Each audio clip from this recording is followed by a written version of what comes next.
Dear students வணக்கம். இந்த state function அப்படின்னு பார்த்தீங்கன்னா pressure, volume, temperature, number of மோல்ஸ்னு சொல்லக்கூடிய வேரியபிள்ஸ் இருக்கு இல்லையா, are used to describe the state of the system.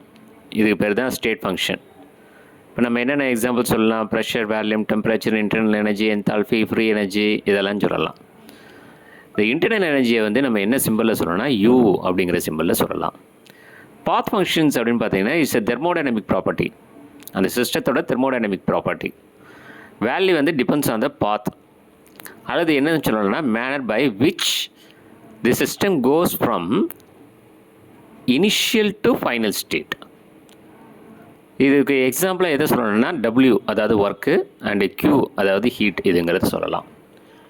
Dear students, internal energy அப்படிங்கிறது U, என்ட்ரோப்பிங்கிறது S, H அப்படிங்கிறது என்தால்பி, Pங்கிறது ப்ரெஷர், Vங்கிறது வேல்யூம், Tங்கிறது டெம்பரேச்சர். இது ஸ்டேட் ஃபங்க்ஷன். பாத் ஃபங்க்ஷன்ஸ் வந்து Q அண்ட் W. நம்ம கேட்ட question which are the following R not state functions அப்படின்னு கேட்டிருக்காங்க. Q ப்ளஸ் டபிள்யூவா, Qவா, Wவா, H மைனஸ் TSஆன்னு கொடுத்து ஆப்ஷன்ஸ் கொடுத்துருக்காங்க.